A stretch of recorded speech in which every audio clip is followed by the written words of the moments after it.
Gracias, Sebastián. Bueno, quiero, como dijo Sebastián, darles la bienvenida a todos. Quiero también agradecer la presencia de nuestro past president, el doctor Luis Antini, también otro de nuestros past president, director de postítulo de la Universidad de Chile, doctor von Martens, y también a toda la comunidad de endodoncia y a nuestro presidente de la sociedad, también aquí presente. Bienvenido, muchas gracias por venir.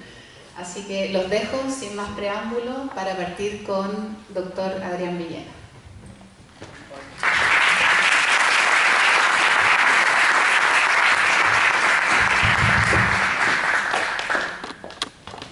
Me voy a quedar aquí abajo mejor porque arriba está complicado.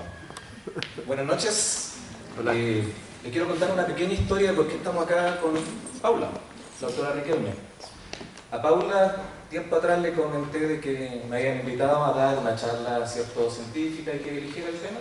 Y le comenté, mira, elegí el tema del autotrasplante dentario, que es un tema que venimos trabajando y estudiando con Paula, a pesar de que no es algo novedoso, sino que esto se remonta ya a primera publicación año 54, imagínense, muchos años atrás. Pero ahora con el tema de los flujos digitales, ¿cierto? Y la mayor cantidad de publicación en relación a, ha tomado un poquito más de vuelo. Y Paula me comenta, bueno, antes de eso yo le dije, Paula, me gustaría invitarte porque hemos trabajado juntos este tema, es justo que expongas conmigo. Feliz. Voy a venir sentada, por si acaso, igual que usted. Sí. Y bueno, Paula me pregunta, pero bueno, ¿dónde es? Le dije, la Sociedad de Implantología Oral de Chile. Me trató de loco, ¿cierto? De que, ¿cómo se te ocurre? Nos vamos a meter la pata de los caballos. Está lleno de implantólogos, ¿cierto? Y nosotros vamos a hablar casi de la anti-implantología, según ella. Pero yo le dije, no, quédate tranquila, si bien tienes un poco de razón en lo del loco mío. Por otro lado, considero que es bueno hablar de esta temática, ¿cierto? Que como les decía, tiene mucho tiempo, pero actualmente se ha ido remontando como una buena alternativa al implante, no reemplazándolo de ningún modo. Así que aquí estamos, con rigor mortis, pero aquí estamos. Paula. No sé qué tengo que hacer acá con este. Muere tú sola.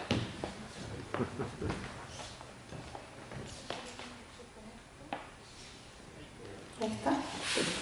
¿Se escucha bien? Ya, yo voy a ser más valiente que tú y me voy a subir al escenario. ¿Ah? Si me caigo, digna, ¿ok? Porque mi hija escogió los peores zapatos para poder hacer esta situación, ¿ya? Pero lo vamos a sacar adelante. Bueno, primero, darles las gracias a la sociedad por habernos invitado a hablar de este tema que es tan interesante y que ha resurgido en el último tiempo, en el cual, evidentemente, yo le dije a Adrián que debe estar un poco loco como para que yo, que soy de una especialidad tan contraria a la especialidad de implantes, ¿cierto? Y existe como este mito, como un poco de guerrilla, ¿verdad? En que los endodoncistas de una forma obstinada, y por Dios que somos obstinados, lo admito, tratamos de mantener por la mayor cantidad de tiempo el órgano dentario en boca versus esta técnica que realizan ustedes, que es el gol estándar hoy en día para hacer el reemplazo de dientes que tienen un pronóstico desfavorable.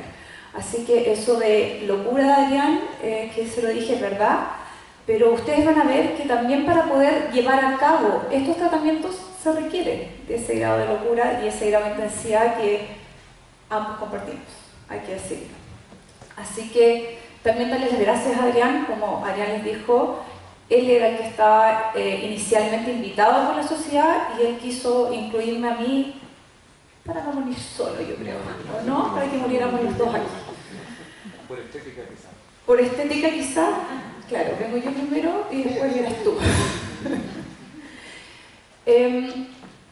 Debe ser bastante extraño, me imagino yo, para la sociedad de implantes y para una audiencia que está llena de implantólogos que esté exponiendo un endodoncista producto de este mismo mito que se establece dentro de la comunidad odontológica de que somos, ¿cierto?, especialidades bastante opuestas. Lo que les decía, esto de que nosotros solamente tratamos de mantener dientes y los implantólogos, donde nosotros ya todavía queremos mantener, quizás ya hubiesen extraído ese mismo órgano dentario y hacer implantes, pero siento que este conflicto es como bastante simplista Y encuentro de hecho, y pienso, todo lo contrario. La técnica que nosotros les venimos a mostrar hoy día es la técnica ideal en que ambas especialidades se juntan.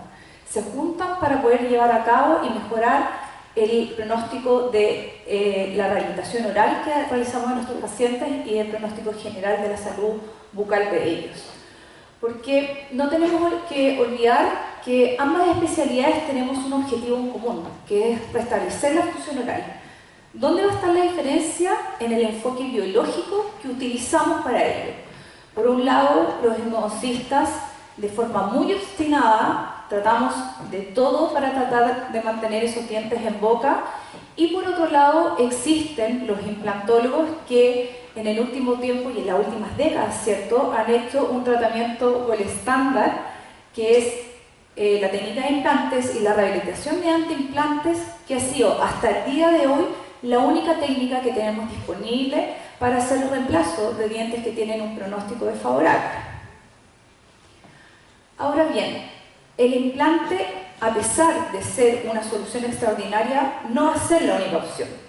Y ahora que resurge la técnica del autotrasplante, y digo resurge porque justo estábamos conversando lo mismo, porque esta es una técnica muy antigua, no quiere decir que por este resurgimiento del autotrasplante este vaya a ser un reemplazo del implante.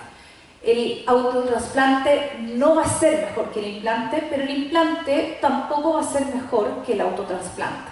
Esto va a ser simplemente una técnica más que vamos a tener disponible para poder hacer este reemplazo de estos dientes con pronóstico o sin pronóstico.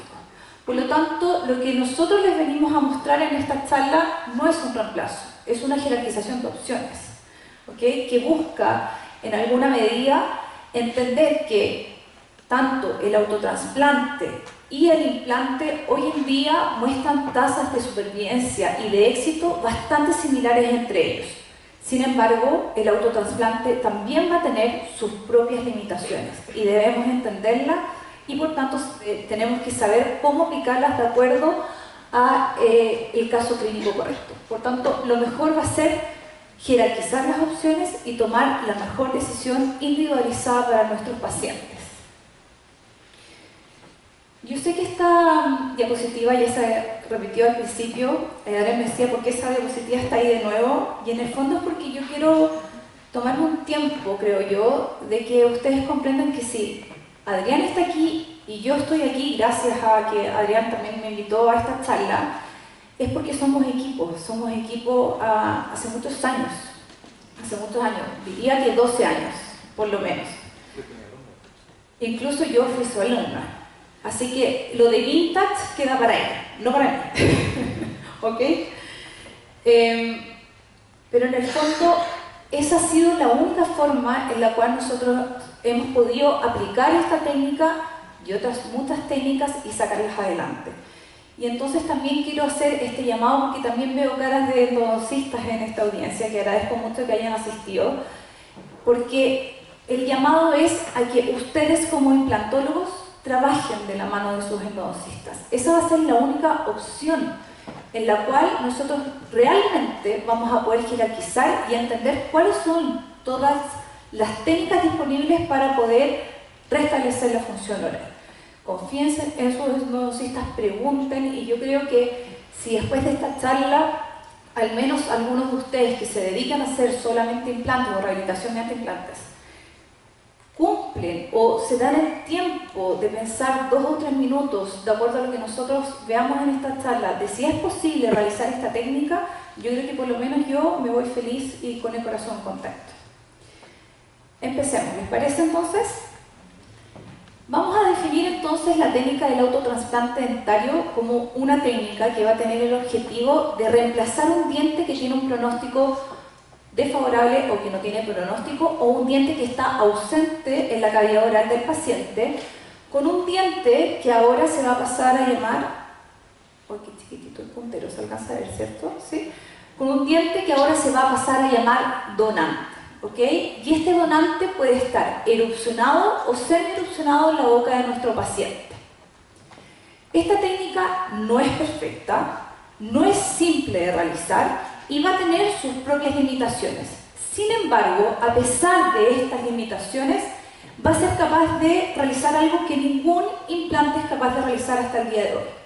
El primero es que es capaz de mantener un periodonto vital. Al mantener un periodonto vital va a ser posible en el futuro de permitir realizar movimientos de ortodoncia. Lo tercero es que va a tener una adaptabilidad única en su nuevo electroreceptor. Y además, en algunas ocasiones, dependiendo del donante que nosotros escojamos, va a ser capaz de mantener un endodonto vital. Y eso, desde el punto de vista de la endodoncia, es fundamental. Y también tiene que serlo para los implantólogos que realicen esta técnica. Porque cuando una pieza dentaria mantiene su endodonto vital, quiere decir que mantiene su sistema de vigilancia, mantiene su sistema inmune. Y eso hace entonces que este donante, en su nuevo electroreceptor, va a ser capaz de alertar al paciente cuando existe una nueva noxa que lo está atacando. Es decir, cuando existe caries, cuando existe una nueva obturación penetrante, un síndrome de diente fisurado, ese diente, si mantiene su endodonto vital en su nuevo electroreceptor, va a ser capaz de poder emitir dolor. Y además, y esta es una gran ventaja versus los implantes, es que es posible de realizar en aquellos pacientes que no han alcanzado el pic puberal, que es una de las grandes limitaciones que hoy día tiene la rehabilitación sobre implantes. ¿Cuándo vamos a realizar esta técnica? Ya se los adelanté, lo primero es cuando tenemos un diente sin pronóstico, un pronóstico desfavorable, con estas caries que llegan al inicio del sistema de canales radiculares, ¿cierto? Cuando existe iatrogenia odontológica, iatrogenia endodóntica también debemos decirlo, cuando existe ausencia de piezas dentarias por agenesia o ausencias de piezas dentarias por tumores, por fisuras labio-alveolo-paratinas o por secuelas post-trauma dentoalveolar. Cuando nosotros queremos estudiar en relación al autotrasplante, hay tres pilares o hitos importantes que debemos comprender. La primera es en relación al electroreceptor. Esto no funciona muy bien, pero no importa, el electroreceptor. La segunda es en relación al donante y la tercera guarda relación con el flujo digital y la expertise en el flujo digital y la expertise quirúrgica.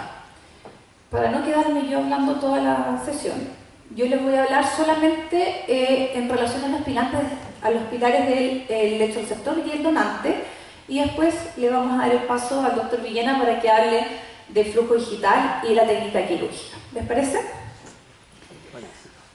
Vamos a ver, ¿qué nos dice la evidencia entonces en relación al electroreceptor? El electroreceptor puede ser un sitio fresco, es decir, yo en este acto quirúrgico lo que hago es identificar el diente que tiene la indicación de extracción, lo extraigo, tomo el donante y lo posiciono en este electroreceptor, o sea, es un electro reciente. O también existe la opción de que este electro tenga una reparación parcial o una reparación total. ¿Eso quiere decir que esos electros están contraindicados para hacer el autotrasplante? La evidencia nos dice que no. Y aquí es cuando ustedes, los implantólogos, juegan un rol fundamental. Como los electros reparados total o parcialmente no se consideran una contraindicación, ¿qué tenemos que hacer? Ayudarnos del flujo digital y de las fresas y guías de implantes para poder tallar ese electro de las dimensiones correctas para que el donante quede en este nuevo electro preparado quirúrgicamente de una forma que se pueda adaptar y tenga adaptación primaria en el futuro. ¿Ok? Casos como por ejemplo estos. ¿Qué condiciones debe tener entonces este electro? Lo primero es que necesitamos de un flujo digital como el que ustedes ven acá, en que nosotros segmentamos a un diente donante y generamos una réplica de él. Y además necesitamos de estas guías que ustedes pueden ver aquí para poder tallar el electro cuando este electro está parcial o totalmente reparado. ¿Qué es lo importante? Que en el momento de tallar el electro se debe realizar una irrigación copiosa para no desecar este nuevo alveolo o este electroreceptor y así evitar la necrosis de las células que nos van a ayudar a la regeneración periodontal. Además, este electroreceptor debe tener un volumen apropiado, donde primero siempre tiene que estar estable la réplica que nosotros hayamos creado digitalmente y además, idealmente, debe estar con una ausencia de una infección activa. Eso no quiere decir que no haya podido tener una periodontitis apical, vamos a ver qué hay que hacer cuando eso es lo que ocurre, ¿ok?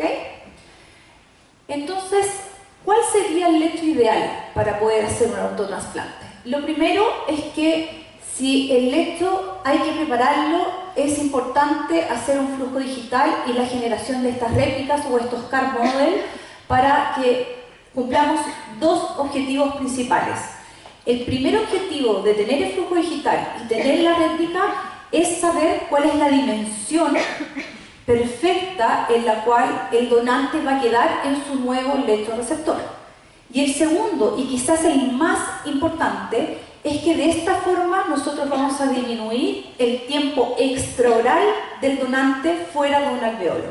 ¿Por qué? Porque ese es uno de los factores críticos de éxito del autotrasplante. Toda la evidencia relata que el donante no puede estar más de 15 minutos fuera del alveolo. Y eso hace entonces que el segundo criterio o la segunda pregunta que aparece en esta diapositiva es fundamental. Es de cuándo debemos preparar el lecho. Y todo apunta a que esto no se realiza extrayendo el donante, manteniéndolo en una solución y luego me pongo a tallar el lecho. Esto tiene un orden, tiene un protocolo, y el protocolo más lógico es tallar el lecho primero. Solo cuando la réplica esté adaptada en este nuevo lecho receptor, luego de eso saco al donante. ¿Para qué? Para no ir en desmedro de estos 15 minutos fuera del tiempo extraoral. ¿Ok? Además, las dimensiones del lecho deben ser coherentes, y deben ser coherentes en dos sentidos. El primero es que debe ser acorde al donante que yo escogí, ¿verdad? Sería un poco absurdo pensar que nosotros vamos a colocar como donante un tercer molar en un diente anterior, ¿verdad? Tiene que ser acorde el lecho a este nuevo donante que yo voy a escoger. Y lo segundo es que este lecho receptor debe permitir que el donante quede en una posición de infraoclusión y que permita su adaptabilidad y que sea coherente con la oclusión del paciente. El cuarto ítem habla respecto a las infecciones y quiere decir que entonces el lecho receptor idealmente no tiene que tener infecciones activas. Eso no quiere decir que no pueda tener signos de periodontitis apicales. En los casos donde hay lesiones apicales o periodontitis apicales, lo que hay que hacer ahí es cucharetear solamente la zona donde se encuentra la periodontitis apical y tratar de manipular lo menos posible las paredes del lecho receptor. ¿Por qué? Porque ahí van a estar las células madres que nos van a permitir regenerar el ligamento periodontal para permitir esta adaptación primaria. Y con respecto al último ítem de regeneración, en estos casos está todo permitido. En la evidencia se han relatado casos realizados con LPRF, que también lo hemos hecho con Adrián, ¿cierto? Y también con células derivadas de la matriz del esmalte, como el endogeno, ¿ok? Todo está permitido en cuanto a la regeneración que puede ayudar a la estabilidad primaria de este nuevo diente donante. Pasemos entonces ahora al segundo pilar, que es todo lo relacionado a cuál es el mejor donante, ¿verdad? Y de aquí hay varias cosas que discutir respecto al donante. Y si hay algo para lo que yo soy buena, yo veo un par de caras que me conocen aquí, no tantas, pero las que están, pueden saber que, para que me conozcan un poco, yo soy buena para discutir. Adrián hace así, ¿cierto? Eso no quiere decir que sea buena para pelear, ¿ya? Que son cosas muy distintas, ¿ya? Y creo que lo voy a demostrar en esta parte de la presentación. Porque cuando nosotros hablamos de si importa el desarrollo radicular del donante que nosotros escojamos, la evidencia dice muchas cosas, ¿ya? Y les quiero colocar acá una frase que dice Lucas Toulet, que es uno de los europeos que más realiza autotransplantes. De hecho, el protocolo que nosotros con Adrián utilizamos es el protocolo europeo de endodoncia en relación al autotrasplante. Y él nos dice, lo voy a leer directo, ¿cierto?, que los resultados indican que el AT o el autotrasplante es un procedimiento altamente predecible, independiente del estado de la raíz.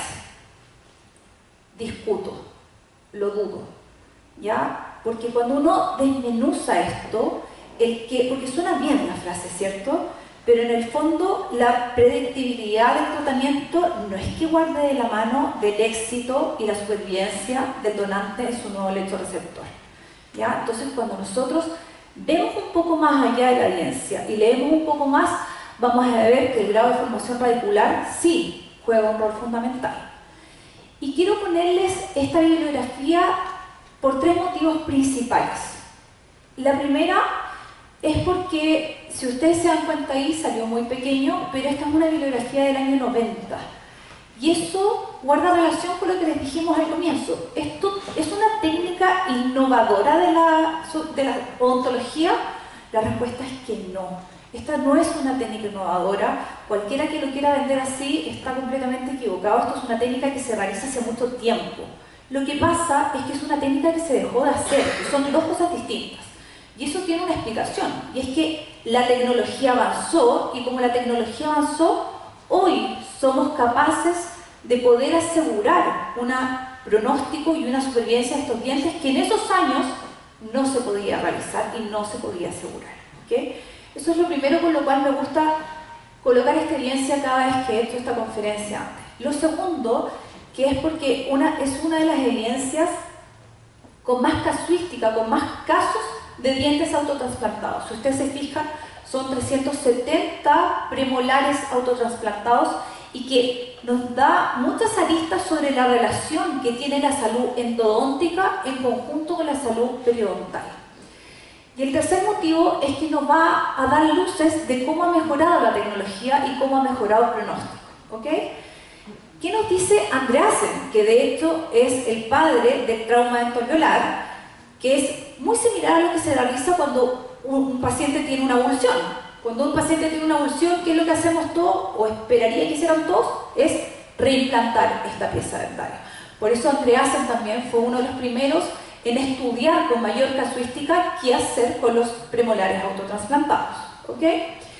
Y él nos dice en este estudio del año 90, y esto se mantiene igual prácticamente, que el grado de formación radicular sí va a jugar un rol fundamental, donde los mejores estados, según los estadios de SVEC, para poder hacer el autotrasplante, va a ser entre el estadio 2 y el estadio 3, donde el porcentaje de éxito es bastante mayor. Pero fíjense que a medida que se va generando el cierre apical o la formación radicular completa, este pronóstico empieza a disminuir. ¿Por qué los dientes con ápice inmaduro o con ápice abierto van a tener mejor pronóstico? Porque estos dientes van a ser capaces de generar revascularización, que es un proceso que los dientes con ápice cerrado no logran hacer. Y es decir, que todas estas células que están en la papila apical, que son células madres derivadas de la pulpa dental, van a hacer algo que nosotros llamamos un nicho celular y un cell homing, o sea, un llamado celular para poder producir no solamente que el diente continúe su apexogénesis, su desarrollo radicular en este nuevo lecho receptor, sino que mantiene el sistema inmune de este endodonto siendo capaz de contestar frente a una nueva noxa, va a mantener inserciones gingivales, va a tener directa relación con la reparación del periodonto y además va a permitir los movimientos de ortodoncia futura. ¿Qué pasa entonces con los dientes con ápice cerrado o con diente maduro, cierto? ¿Quiere decir entonces que estos dientes se consideran una contraindicación? La respuesta es que no. Toda la evidencia apunta que lo que se debe tener en consideración entonces, si es que el donante que usted va a escoger tiene el ápice cerrado, es que debe tener en cuenta de que debe realizar la terapia endodóntica. Y esto en la evidencia está literal lo que dice acá del estudio de Glotino, que dice que la terapia endodóntica debe realizarse previo, durante o posterior al autotrasplante. Discuto, nuevamente. Yo quiero ver alguna de las caras endodoncistas de acá que me diga quién va a ser capaz de hacer una endodoncia siguiendo todos los protocolos de desinfección del sistema de canales radiculares en los 15 minutos de tiempo extraoral que tiene que tener este donante.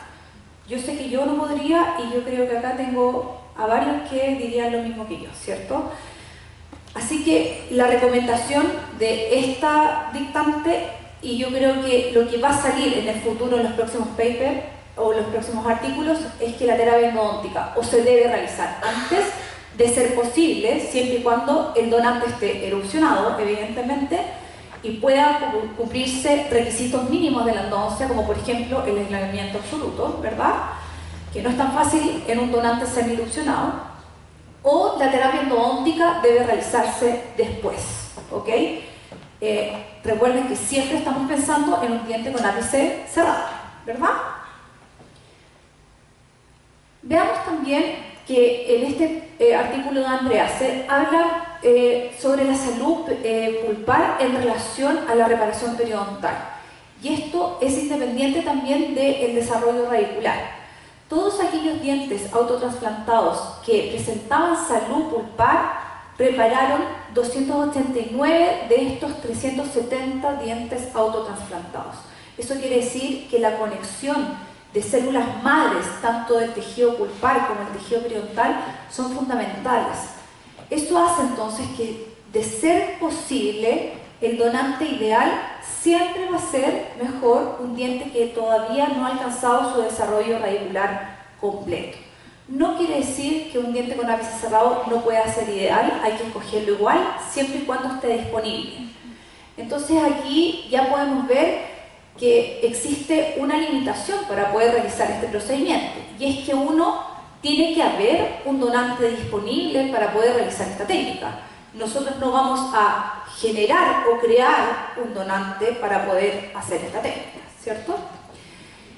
Y acá es el tercer hito por el cual me gusta hablarles de este artículo, y es que fíjense que en ese tiempo, entonces, en los años 90, Andreasen nos dice que todos los dientes y la tasa de supervivencia de los dientes con formación radicular incompleta tiene una tasa de éxito entre el 90 y el 100%.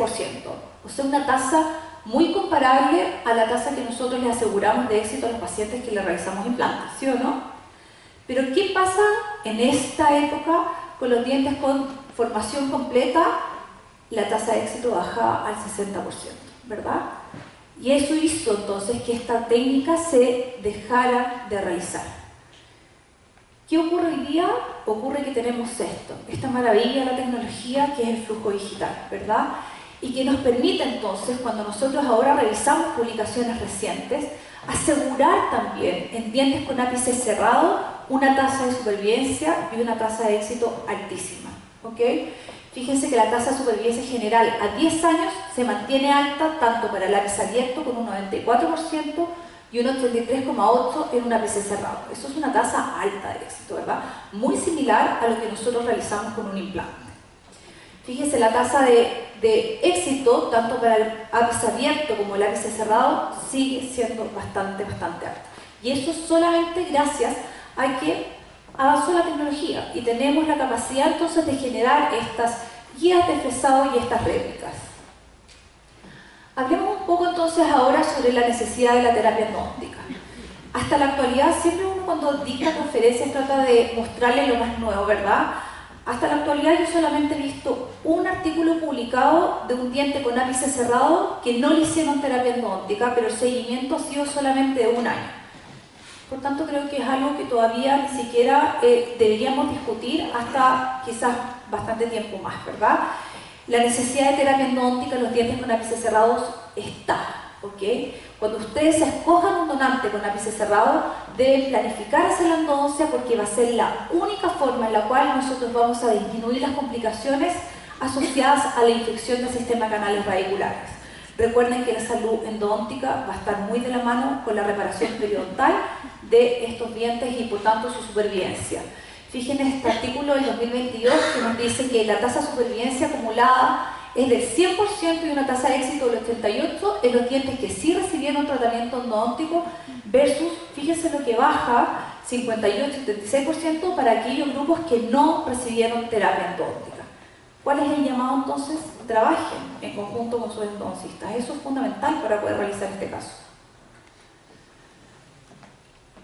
Con respecto al tipo de diente, ¿cuál va a ser el donante ideal? Los donantes más disponibles van a ser los premolares y los terceros molares, ¿ok? Sin embargo, los molares mostraron una tasa de éxito levemente menor, de un 8% menor, versus los premolares. Y eso se debe a su complejidad anatómica, evidentemente, ¿ok? Así que eso no quiere decir que no se pueda realizar con un molar, pero hay que tener quizás un poco más de cuidado. ¿Cuáles entonces van a ser los donantes ideales? Primero, aquellos que tengan menor complejidad anatómica. Es decir, primero se deben parecer al diente que usted quiere ir a reemplazar. Como les dije anteriormente, sería una locura pensar que voy a colocar un molar en la posición de un diente anterior, ¿verdad? Sí, hay muchos casos reportados de premolares en dientes anteriores, ¿ok? ¿Cuál es la diferencia ahí? Para que ustedes sepan, es que en vez de colocar el premolar así, por ejemplo, con la cúspide vestibular hacia acá y la cúspide palatina hacia acá, lo único que deben hacer es hacerle un leve giro para que ocupe el ancho mesiodistal de un diente anterior, ¿ok? Lo otro que dice la evidencia es que hay que escoger el donante que tenga menor curvatura. Y aquí, yo les dije que era bueno discutir, ¿eh? Y aquí discuto de nuevo. ¿Por qué discuto de nuevo? Porque en el fondo, los implantólogos sacan hartos dientes, ¿cierto? ¿Sí o no? Respóndame. ¿Sí? Igual sacan hartos dientes, más que no solo los endodoncistas, ¿verdad? En el fondo, si ustedes son capaces de asegurar de que a pesar de la curvatura del donante, ustedes van a poder extraerlo, y acá el problema va a estar en la reinserción de este donante en su lecho receptor por la curvatura, de que no va a caber producto de esta curvatura. Bueno, entonces, ¿qué haría un endodoncista? Le haría una bisectomía en estos 15 minutos de tiempo extraoral en mano. ¿Qué es mejor que hacerlo en mano? Y hacer una bisectomía en 15 minutos es algo bastante simple de realizar, ¿ok? De hecho, nosotros también lo hemos realizado. Lo otro es que la complejidad anatómica tiene que ser de este diente donante coherente con la oclusión. O sea, sería imposible, como les digo, colocar un diente que va a quedar con un ancho vestíbulo lingual que no sea coherente con la oclusión del paciente. Y aquel donante que permita su extracción atraumática. En relación entonces a la formación radicular, recordemos que aquellos con ápices maduros, lo ideal es que estén entre la etapa 2 y la etapa 3 del desarrollo radicular de SVEC, o que tengan un foramen apical mayor a 1 milímetro. ¿Por qué? Porque la probabilidad entonces que se genere la revascularización es más alta.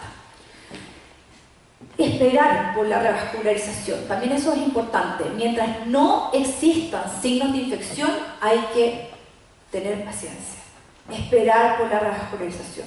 La revascularización es un proceso que no es tan rápido.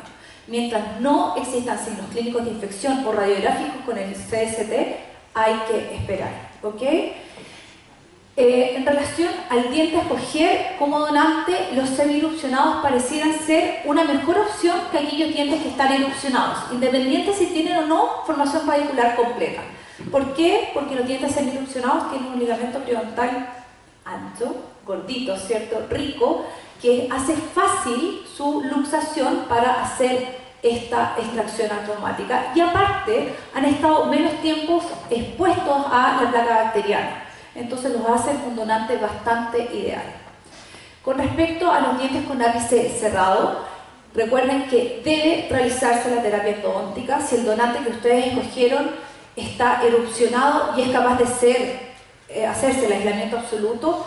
Pueden hacer la terapia endodóntica antes, y si no es así, entonces hagan la terapia endodóntica luego de haber hecho el autotrasplante en un periodo de 2 a 4 semanas. Eso es lo ideal.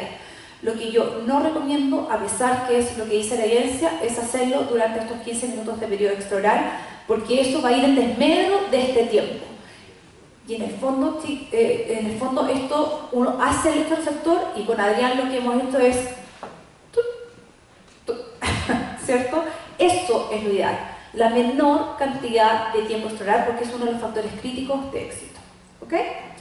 Y con respecto a la salud endodóntica, esto va a jugar una directa relación con la cicatrización periodontal, como se nos nombró anteriormente. Como ustedes ven, estas características se combinan más en pacientes jóvenes, que entonces pareciera que son los pacientes ideales. ¿Eso quiere decir que no se puede hacer en pacientes adultos? No, se puede realizar en pacientes adultos también, pero los pacientes jóvenes suelen ser los candidatos ideales para poder realizar este procedimiento. Y que aparte es una gran limitación que tienen ustedes, los implantólogos, ¿verdad? El no poder realizar el reemplazo de un diente que no tiene pronóstico o tiene pronóstico favorable, sobre todo en aquellos pacientes que no han alcanzado el desarrollo esqueletal completo. Y entonces esta técnica es ideal para aquellos pacientes. Entonces acá el llamado también es tener un poco de cuidado con la sobreindicación de extracciones de terceros molares o de premolares por ortodoncia, porque es ahí donde tenemos donantes que son valiosos, son muy valiosos.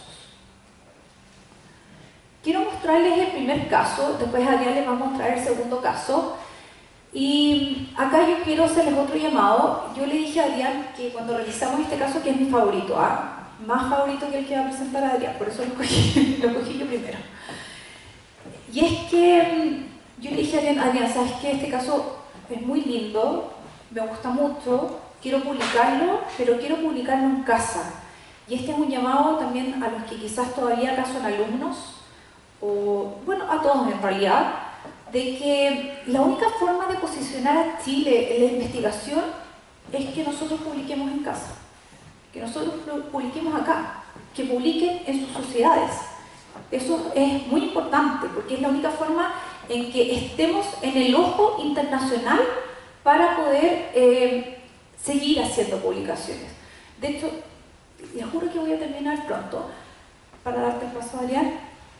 Yo les puedo decir que producto de que nosotros publicamos, y esto no, miren, acá está el presidente de la sociedad de entonces que tampoco lo sabe, pero producto de que nosotros publicamos esto en Chile, una revista en Londres me contactó y nos contactó para poder publicar con ellos. Entonces esa es la única forma de poder poner a Chile en el ojo del huracán de la investigación, y yo creo que eso es fundamental. Así que les hago ese llamado, por eso les muestro que este caso que es tan querido para mí, lo primero que hicimos, y nunca pensamos publicarlo fuera de la revista de mi sociedad, que es la revista de Canal Abierto, que es una revista que aparte está indexada y que tiene mucho prestigio a nivel internacional. Entonces vamos con este primer caso, ¿ok?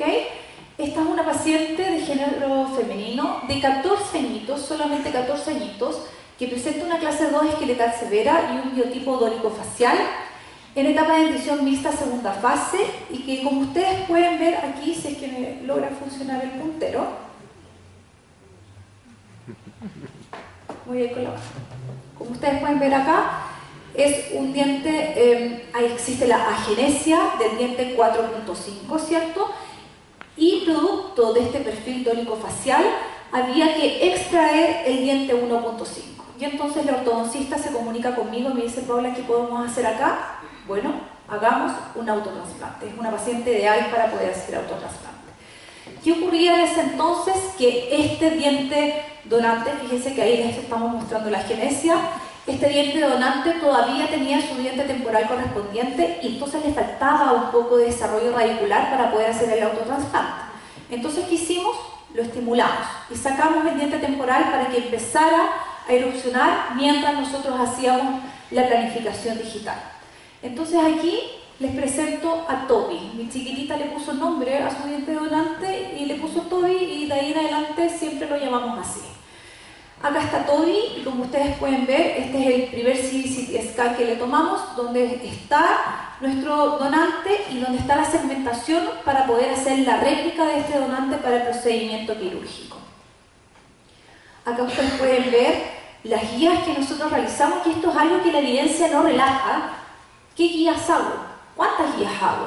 Y entonces acá con Adrián, literal, en un papel dibujábamos de acuerdo a lo que habíamos leído en la evidencia y que era lo que yo creía que era mejor para poder asegurar el éxito de este primer autotrasplante que íbamos a hacer, que igual requiere de un grado de valentía poder hacerlo, ¿cierto? Algo que uno lee en la evidencia y poder aplicarlo en un paciente, sobre todo en una menor edad, ¿verdad? Y entonces fíjense, aquí está un poco del flujo digital, que Adrián les va a explicar mucho mejor cómo se realiza este flujo digital más adelante, en el cual nosotros igual teníamos que tallar con una fresa de implantes porque el autotrasplante, de acuerdo a nuestra planificación digital, iba a chocar en una pared, entonces igual íbamos a tener que fresar con una fresa de implantes. Entonces, yo le dije a Adrián, mira, realicemos todas estas guías. La primera que ustedes ven acá es la guía de fresado, que es la que tiene el anillo correspondiente para que pase la fresa de implantes y entonces poder realizar y preparar el electroreceptor para Toby. La segunda fue una guía que no aparece en la evidencia. Esta fue una guía que se nos ocurrió a nosotros en un papel descrito, que fue una guía de ferulización. Y esta guía de ferulización tiene dos consideraciones importantes. La primera es que tiene unas ventanas de... Esto funciona cuando quiere, ¿eh? Es tincado como tú, con razón, se parece, con razón es tuyo. ¿Ya? Con razón es... Discute conmigo. Ya, entonces esta es una guía, la guía de ferulización, que tiene dos características importantes. La primera es que tiene unas ventanas de inspección para que cuando yo fuera a ferulizar el diente me diera cuenta que estaba en la posición que habíamos planificado y que no se movía en sentido vestibulolingual. Y la segunda es que esta guía de ferulización estaba por sobre el ecuador anatómico para que me permitiera a mí hacer la férula semirrígida que se requiere para estos dientes. ¿Ok? La tercera guía que ustedes ven acá es una guía de posicionamiento para que nos diéramos cuenta si ya habíamos alcanzado una buena profundidad y también una buena dimensión del lecho, y acá tienen la réplica de Toby, ¿cierto? Aquí al final. O lo que se dice en la literatura como un car model. Los dos casos que nosotros les hemos mostrado, en ambos casos hemos hecho todas estas guías. ¿Ok? Les presento entonces, acá está el diente 8.5 que está con su agenesia de su diente permanente bajo él. Y acá está Toby, que como les dije nosotros sacamos el diente temporal antes para favorecer que erupcionara y fuera más fácil también para nosotros hacer la extracción atraumática, ¿verdad?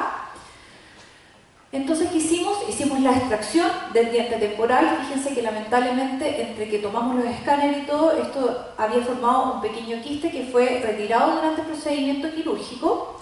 Y acá ustedes pueden ver cómo con esta guía de fresado preparamos el electroreceptor para ver si existía estabilización y la dimensión ideal para poder poner al diente 1.5 en su nuevo electroreceptor. Y acá ustedes pueden ver cómo se ve que ya habíamos hecho el espacio suficiente para poder extraer donante. Esta técnica la realizamos, y esto es importante de mencionar, con anestesia al 3% y no con anestesia con vasoconstrictor. ¿Por qué eso es importante? Porque recuerden que lo que se necesita es generar un nicho celular. No necesitamos vasoconstricción, necesitamos todo lo contrario, necesitamos sangrado, necesitamos células que vengan y ayuden a la reparación periodontal. ¿Ok? Acá está un ejemplo de la segmentación que hicimos de la réplica y de cómo era Toby finalmente una vez que extrajimos al diente 1.5. Y acá ustedes pueden ver la réplica en posición, ¿verdad? Ahí está la réplica, sabíamos que entonces la réplica estaba preparado en el electroreceptor y estaba adaptado y nos permitía algo muy importante, que la réplica y el diente donante, por supuesto, tienen que quedar en una leve infraoclusión, porque biológicamente lo que hace el diente donante después es volver a erupcionar un poco y alcanzar el plano oclusal. ¿Okay? Solo entonces cuando la réplica estuvo adaptada en el electroreceptor, sacamos y extrajimos al diente 1.5 y como les dije, esto fue extraer y colocar en su electroreceptor. Ahí ustedes pueden ver cómo quedó. Y acá está la guía de esterilización con las ventanas de inspección que me permitían a mí ver que realmente estaba adaptado y que no había una movilidad vestibulolingual de este diente. Fíjense que aquí está la radiografía inmediata de Toby. La férula, ¿cierto? La férula semirrígida con un alambre trenzado de 0,3 milímetros, y eso es muy importante que lo tengan en consideración, debe ser una férula semirrígida. ¿Y cómo se veía el diente donante luego de solamente 2 semanas de haber realizado el autotrasplante? Vamos a ver acá con CBCT scan cómo fue el control inmediato. Fíjense que allá está el diente 8.5 en la zona del lectorreceptor y acá está el diente 1.5 inmediatamente después de haber realizado el autotrasplante. Y acá ustedes pueden ver imágenes del control a los 18 meses. Un año y medio después, fíjense cómo estaba el lectorreceptor y el ápice con ápice maduro, ¿cierto?, de este diente donante, y cómo se ve luego la reparación completa del lectorreceptor en relación al donante que nosotros habíamos colocado. Y más aún, yo como endodoncista, ¿en qué me fijo? En que este diente sigue vital, sigue respondiendo a los test de sensibilidad pulpar y va a seguir respondiendo a los test de sensibilidad pulpar. ¿Por qué? Porque se ve que el canal se ha estrechado. Y este canal se ha estrechado, ¿por qué? Como proceso natural de reparación endodóntica del órgano endodóntico en su nuevo lectorreceptor. Y por tanto también está induciendo la reparación periodontal. Esta imagen y este video ustedes lo ven porque este video es solamente a 4 semanas posterior de haber realizado el autotrasplante y fíjense que este diente no se mueve absolutamente nada, con una respuesta normal a los test de sensibilidad pulpar. Y de eso han pasado 3 años que Toby está en su nuevo lecho. ¿Cuáles van a ser los factores, y con esto termino, lo juro, cuáles van a ser los factores que afectan negativamente a realizar el autotrasplante? La edad del paciente. Esto, si bien los pacientes adultos no son una contraindicación, es una técnica que se realiza más en pacientes jóvenes, pacientes fumadores o una condición periodontal deficiente. La etapa del desarrollo radicular es algo a considerar. Siempre que escojan un ápice maduro deben esperar la revascularización, con ápice maduro deben realizar la terapia endodóntica. El tiempo extraoral es crítico y no debe superar el de los 15 minutos. El medio de conservación, si es que se requiere, es que el donante debe estar irrigado en todo momento durante su periodo extraoral. Debe estar en un ambiente húmedo. ¿Para qué? Para evitar la necrosis de las células del ligamento periodontal. Y el método de fijación debe ser a través de una férula semiflexible, un alambre no mayor a 0,3-0,4 milímetros, o incluso hay casos reportados en que solamente se hace una sutura en cruz por sobre la cara oclusal del donante, que en este caso nosotros no lo hicimos evidentemente porque esto era una chiquitita que decidió estar ahí molestando todo el rato la sutura. Entonces ahora vamos a hablar un poquito, muy rápidamente, acerca de las complicaciones. Lo más común que se genera posterior a un autotrasplante es la anquilosis y que puede ser evitada cuando sometemos a los dientes a movimientos de ortodoncia. Y en el fondo, si pasa la anquilosis, no es tan terrible porque en realidad eso va a hacer que definitivamente se quede ahí, ¿cierto? Y lo peor que pudiera pasar es que exista algún tipo de reabsorción. ¿Qué es lo bueno? Que las reabsorciones tienen tratamiento. Y lo segundo es que como estos casos se controlan bastante, las reabsorciones generan los primeros signos dentro de las primeras 8 semanas con un CBCT scan, ¿ok?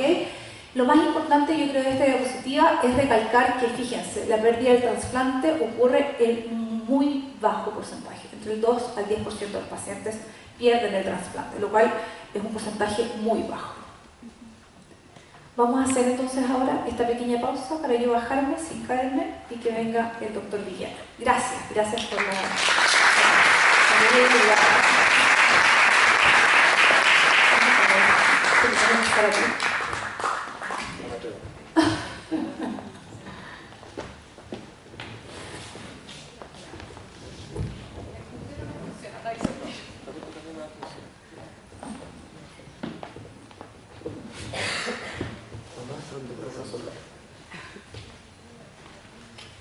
¿No queda tiempo en esa hora? ¿Tú me mentiste por los 30 minutos? Dije que eran 38. ¿Quieren que siga? Sí. A mí se la canción. ¿O puedo seguir yo? No, gracias. Bueno, continuaremos, ¿cierto?, con la exposición del segundo caso, pero antes de ello, ¿cierto?, el tercer pilar del cual nos hablaba la doctora Riquelme, en el cual hablaremos, ¿cierto?, en forma resumida, ¿cierto?, sin entrar en detalle, lo que es el flujo digital y las consideraciones quirúrgicas para realizar este procedimiento. Y ya se han mencionado algunas cosas, existen factores que son críticos para la realización, ¿cierto?, del autotrasplante. Ya lo mencionaba la doctora Riquelme, donde es crítico, ¿cierto?, estoy enredado, pero son muy largos, bueno. Ahí no. Se me pasa. Uy, pasó como todo rápido. El tiempo extraoral, que nos debe superar, ¿cierto?, los 15 minutos, y de ahí la razón de ser de tener esta réplica para jugar con ella, probarla en el lecho que estamos tallando, ¿cierto? Y finalmente, cuando tengamos certeza, como vean ahí, hacemos el traslado del diente donante al lecho receptor. Y claramente con el uso de los flujos digitales que antiguamente no existían, le podemos dar mayor, ¿cierto?, predictibilidad a este procedimiento. Con la guía para preparar, ¿cierto?, nuestro lecho receptor, la fabricación de réplicas, ¿cierto?, y todo lo que es el flujo digital, claramente.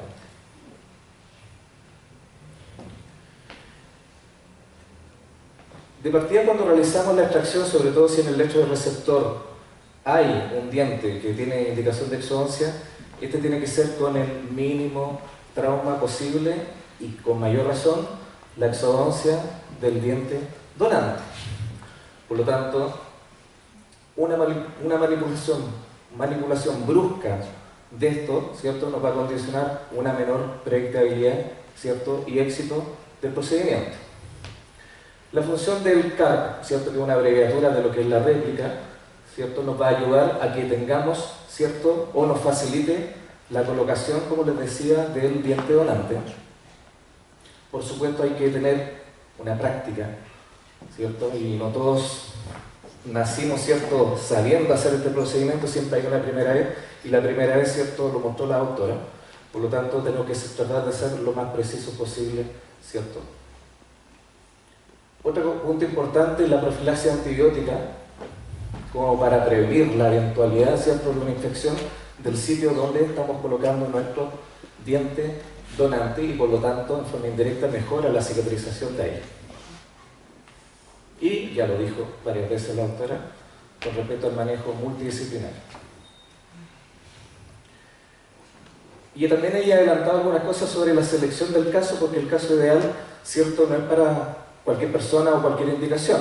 Ya estamos hablando que tiene que ser pacientes adolescentes, idealmente que estén en proceso de crecimiento, que tenga una muy buena higiene, que sea un paciente sano y sobre todo un paciente cooperador. Con respecto al donante, principalmente van a ser, así como principalmente van a ser premolares. No, ya no me da ni el brazo para cruzar. Premolares, ¿cierto? O terceros molares, ojalá con la raíz incompleta, ya sea la mitad de formación radicular o 3/4 de esta. Y ojalá con el ápice abierto, como lo mencionaba la doctora. Con respecto al sitio receptor, ojalá que sea sin una infección activa y que además tenga una dimensión compatible con el diente donante. Vamos adelante, esta parte para no repetir tanto. Y aquí vamos a enfrentar en un gráfico, ¿cierto?, la pelea entre el implante, que no es una pelea, ¿ya?, entre el implante y el autotrasplante. Claramente, el autotrasplante es un reemplazo del diente perdido en forma natural. El implante, ¿cierto?, es un reemplazo artificial. Ventaja, que nuestro diente trasplantado va a acompañar el crecimiento, puede erupcionar y por la presencia de este complejo de soporte que es el ligamento periodontal, su cemento y su hueso alveolar, va a permitir, ¿cierto?, el movimiento ortodóntico en cuanto se requiere. Cosa que no ocurre con el implante. Donde se puso, ahí quedó. Por otro lado, tenemos los mecanorreceptores periodontales en el diente, no así en el implante, a pesar de que se describe, ¿cierto?, el fenómeno de osteopercepción. Y otra gran ventaja es la mantención, ¿cierto?, de la altura ósea y del tejido blando, que muchas veces nos pena alrededor de un implante. Por lo tanto, ahí tenemos otra ventaja. Y las enfermedades más o complicaciones más típicas en cuanto al autotrasplante es la reabsorción radicular externa y la anquilosis, y por otro lado, la enfermedad periimplantaria, que sería la periimplantitis cuando ya se pierde el soporte. Edad ideal, pacientes en crecimiento, pacientes que sean jóvenes. En cambio, pacientes adultos para lo que es la colocación del implante. Y en cuanto al costo, el autotrasplante, si bien es más económico versus el implante, ¿cierto?, que implica costo de laboratorio, etcétera, etcétera, que ustedes ya saben, sí requiere un equipo experimentado, ¿ya? Pero raya para la suma, por lo general, debiese tener un costo menor el autotrasplante versus el implante óseo integrado.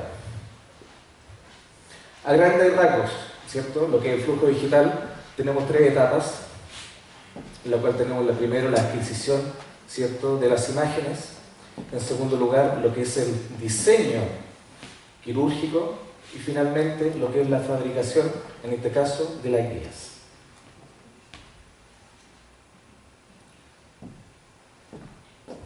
¿Cuáles son los requisitos para que podamos hacer este flujo digital, que también es extrapolable a cualquier tipo de guía quirúrgica?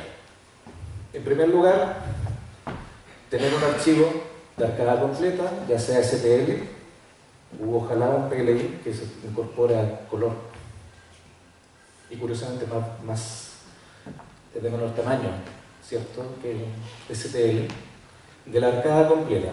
Y esta tiene que mostrar claramente todas las estructuras. Y en cuanto a los archivos DICOM, que pueden estar comprimidos o en una carpeta, ¿cierto?, estos archivos DICOM, tienen que ser del maxilar completo, y si es maxilar superior, por lo menos hasta la mitad de la altura, ¿cierto?, del seno maxilar, y si es mandibular, hasta el borde basilar. Esas son las condiciones fundamentales. Y otra cosa importante para poder hacer el match, ¿cierto?, o la alineación entre el escaneo intraoral y el CBCT, y que esté en inoclusión, porque es más fácil hacer esta alineación. No es necesario para estos casos que haya separación labial. Y obviamente el CBCT de la mayor resolución posible y con el menor ruido posible. Y les repito, el hago hincapié, a pesar de que se pueden hacer con DICOM de arcadas parciales, lo ideal para que haya una estabilidad digital y una congruencia es que sea de arcada completa.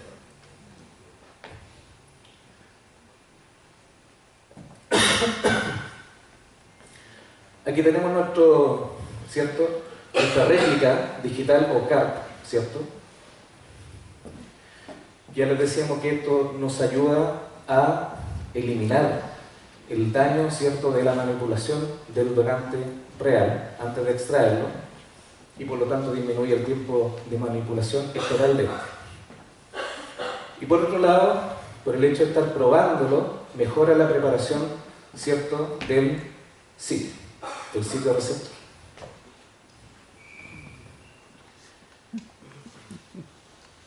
¿Se lo leo? No. Pero a grandes rasgos.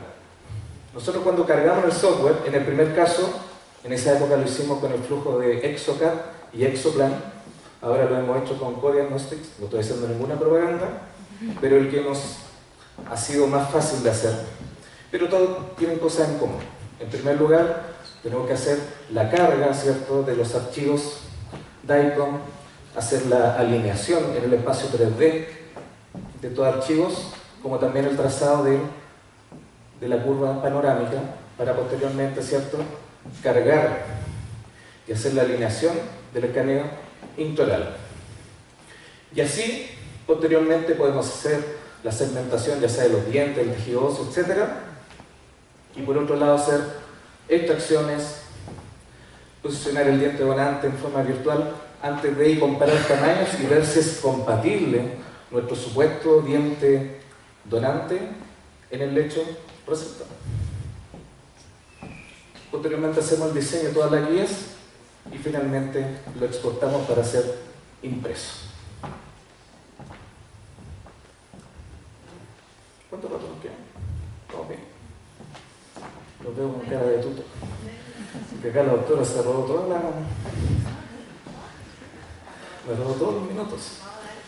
Existe la opción, cuando hacemos el tallado del lecho receptor, de hacerlo en forma estática, que es la guía que conocemos todos, o la gran mayoría, o hacerlo en forma dinámica con estos equipos que están disponibles acá en Chile, en el cual se habla de este protocolo dinámico de lo que es la cirugía navegada. Pero solamente esto nos va a servir para este tallado del lecho receptor, nada más. Por lo tanto, ¿lo ocuparía? Yo no.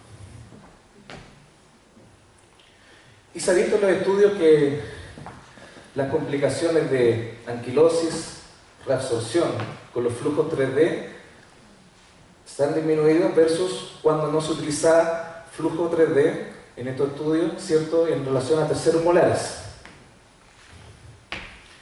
Y por ejemplo, la reabsorción radicular de estos terceros molares sin técnica 3D es aproximadamente 5 veces mayor a que si ocupásemos un flujo digital hoy día. Y con respecto a lo que es la anquilosis, también el uso del flujo digital ha disminuido, ¿cierto?, esta complicación. ¿Por qué? Porque le da mayor precisión. Muchos me preguntan y se complican también con respecto al flujo digital de cómo incorporarlo. Y la puerta de entrada para el flujo digital es sencillamente escanear, ya sea la boca del paciente, o escanear un modelo que tenga. Con eso es suficiente porque puede tercerizar claramente el diseño, lo ideal es que usted haga el diseño, pero también puede tercerizar, ¿cierto?, lo que es la manufactura de esta guía, que tiene que ser autoclavable claramente para ser considerada como una guía quirúrgica. Por lo tanto, nosotros podemos estar en nuestras clínicas solamente en este punto, adquiriendo con un escáner intraoral o sencillamente fabricando un modelo y enviarlo para que sea digitalizado.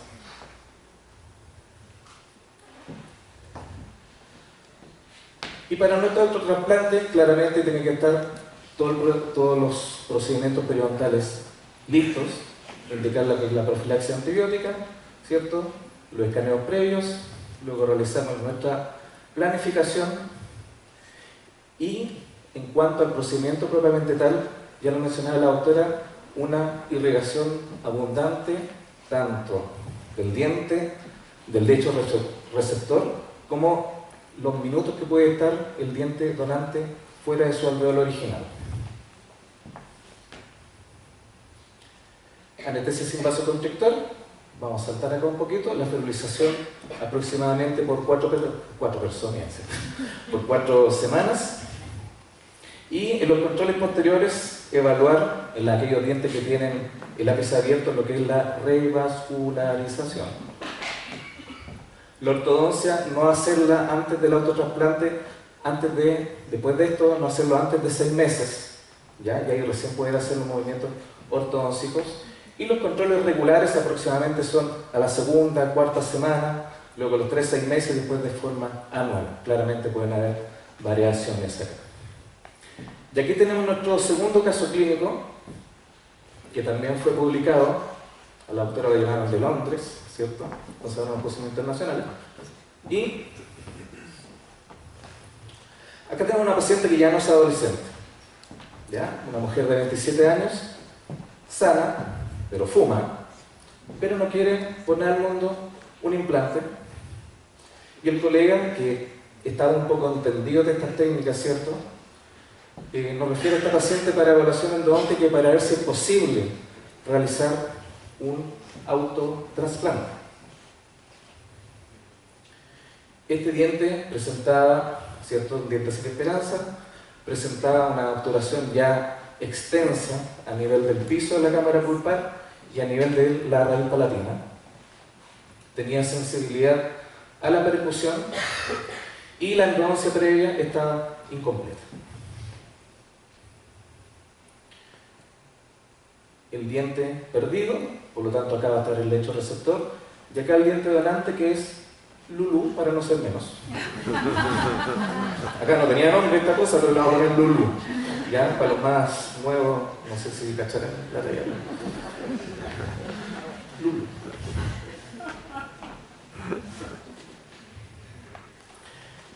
Y Lulú tiene ciertas particularidades, tiene varias perlas, ¿cierto? Por eso es Lulú, ¿cierto? Es femenina, y tiene perlas de esmalte, además.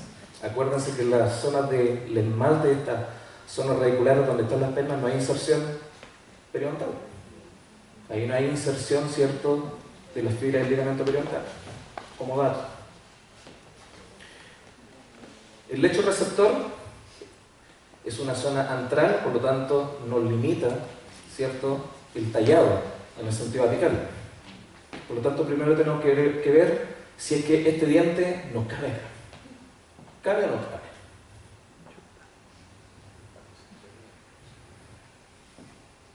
Más bonito ya el flujo digital con los años, ¿cierto?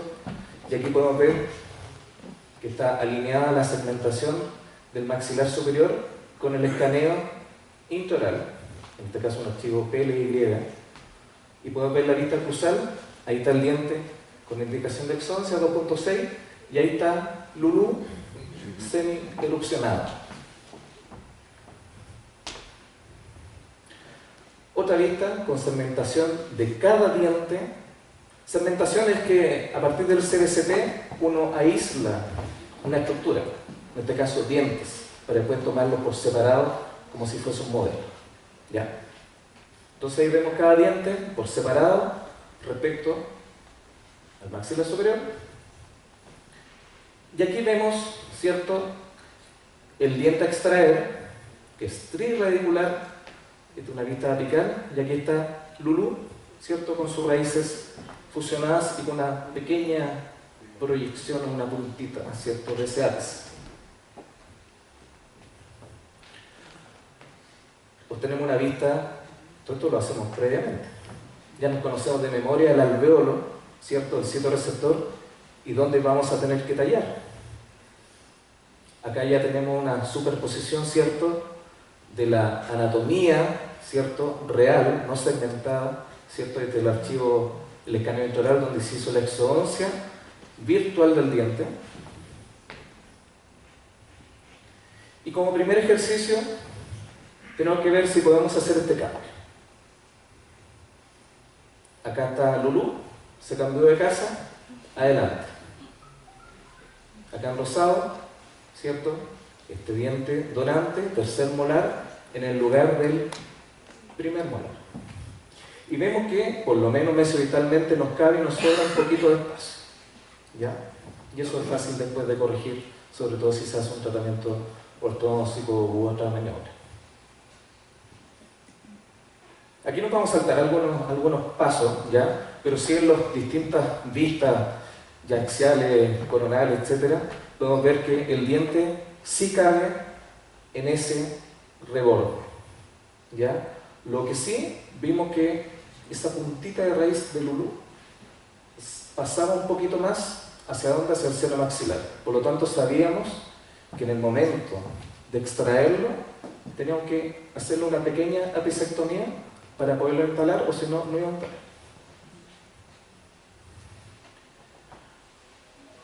Acá está la simulación. Creo que, ¿no? Acá está la simulación de la guía para el tallado, en el cual nosotros nos aprovechamos del flujo digital para la colocación de implantes, donde tallamos con fresas que sean idóneas al tamaño de lo que queremos lograr. ¿Ya? Acá solamente nos caben 2 anillas.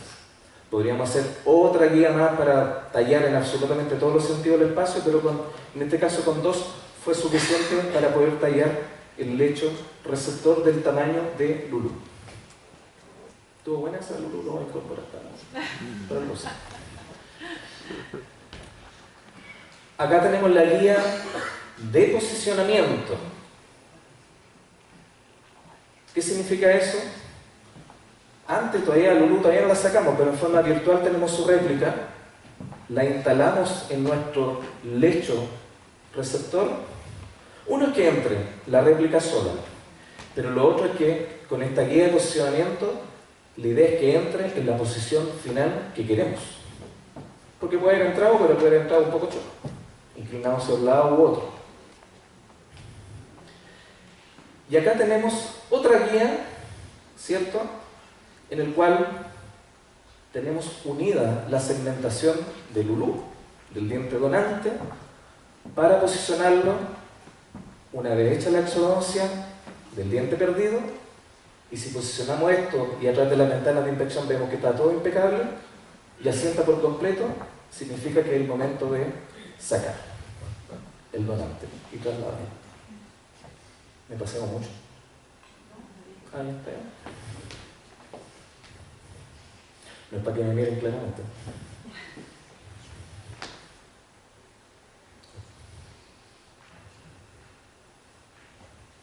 Y ahí tenemos Lulú, otra vista con la guía de posición final, que la veremos ahora, las fotos clínicas. Todavía estamos en formato virtual. Y aquí tenemos la réplica del tercer molar, tenemos la guía para la preparación del lecho receptor, tenemos la guía que tiene incorporado está todo unido, que sería la guía final, que nosotros la ponemos, y si entra bien, sin dificultad, significa el momento de hacer la exodoncia. Y esta es la guía para posicionar a la Lulú real y ferulizarla. Miremos. El diente con la indicación de exodoncia, Lulú ahí asomando, vista oclusal, el diente que hay que extraer, y también hay que extraerlo, pero reposicionarlo, trasplantarlo.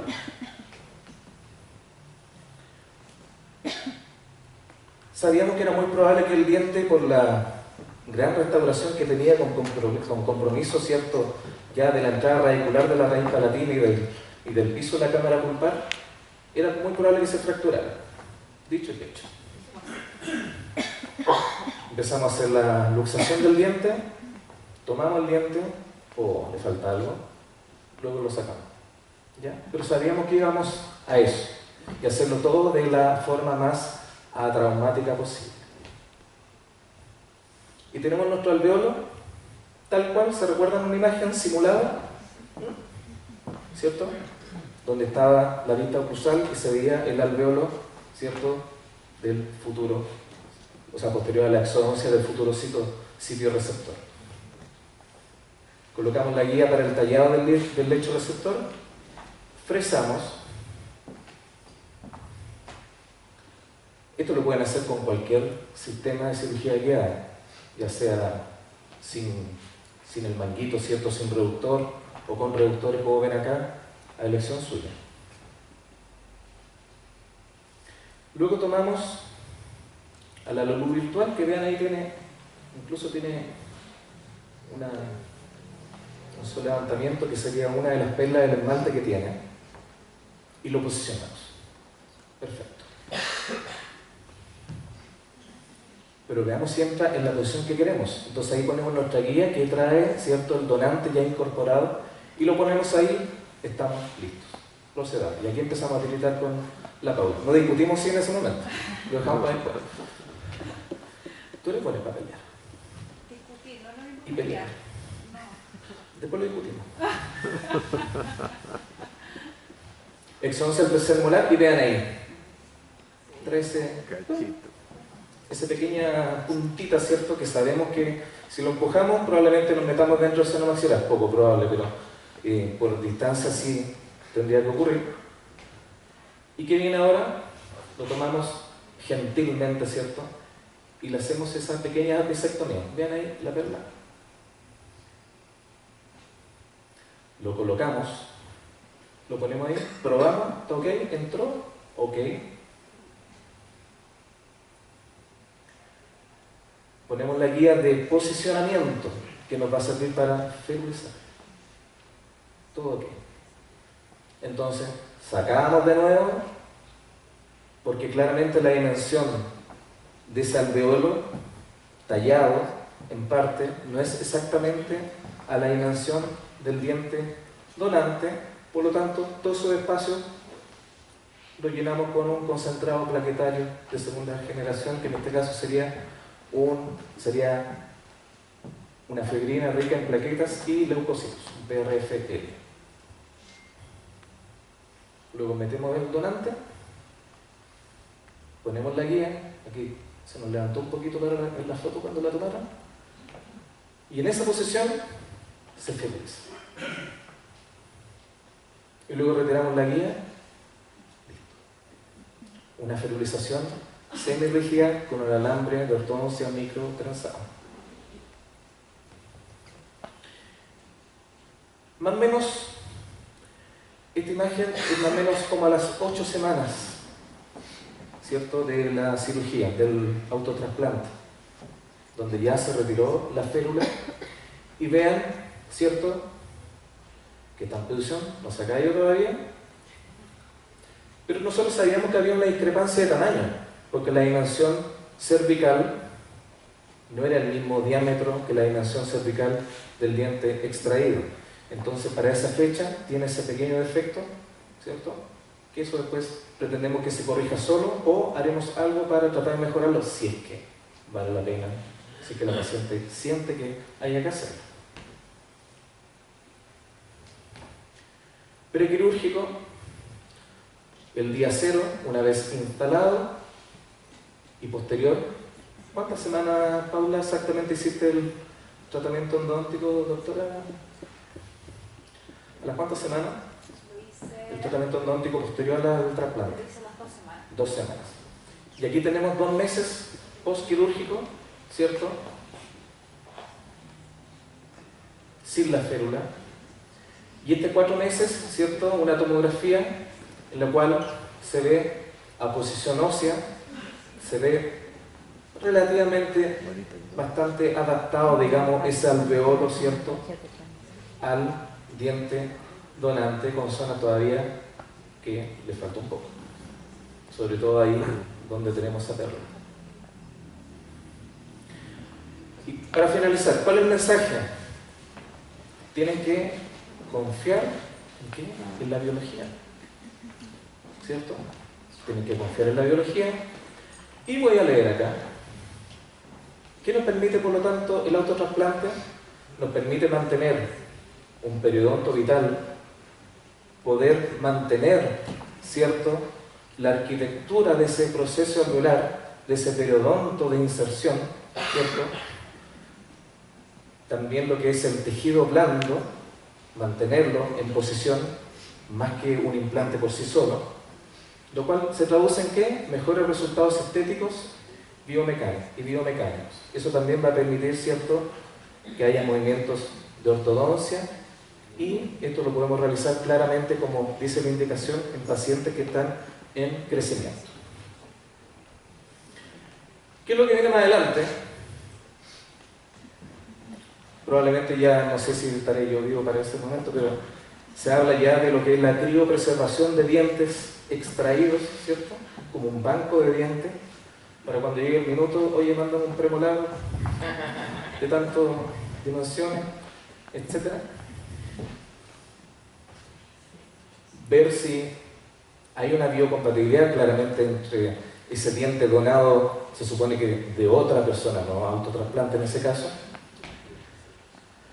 y lo que es también la regeneración pulpar, ¿cierto?, que es lograr poblar artificialmente con células, ¿cierto?, los canales, ¿cierto?, conductos, etcétera. No quiero tirar un carril ahí con la parte endodóntica, y el uso de la inteligencia artificial. Conclusión, para no armar la lata y cortarlo, ¿cierto?, porque si te quedas mucho. El autotrasplante, por lo tanto, es una alternativa biológica, predecible y económica, ¿cierto?, con tasas de supervivencia altas y complicaciones relativamente bajas. En pacientes jóvenes tiene un pronóstico favorable, sobre todo en dientes donantes con un ápice abierto, sobre todo si seguimos protocolos, ¿cierto?, quirúrgicos y un flujo 3D, un flujo digital exacto aplicado a esto. Y en caso bien seleccionado puede ser preferible a los implantes, sin impedir que en un futuro terminemos ocupando un implante igual a necesidad. Ojo. Para quienes quieran leer, para que nos crean que también estudiamos un poco con la doctora, Y quiero hacer propaganda un poquito. Bueno, yo soy, bueno, como no nos presentaron, me voy a presentar solo. Soy el encargado, ¿cierto?, el director del proyecto de implantología de la Universidad Católica, y este año tenemos un curso que parte a mitad de año, que sería de cirugía guiada para instalación de implantes dentales, un curso de extensión. ¿Ya? Ahí tienen el código QR, por si quieren, y también para adelantar que este año nuevamente viene la postulación, ya sea este segundo semestre, ¿cierto?, para el periodo 2027-2029 de implantología acá en la Universidad Católica. Claramente mencionar el laboratorio que nos apoya, ¿cierto? Viene a ser un poco la recomendación, pero no hemos dedicado a esto. Claramente, más allá de fabricar dientes, ¿cierto?, también nos dedicamos al área quirúrgica mucho. Así que, muchas gracias.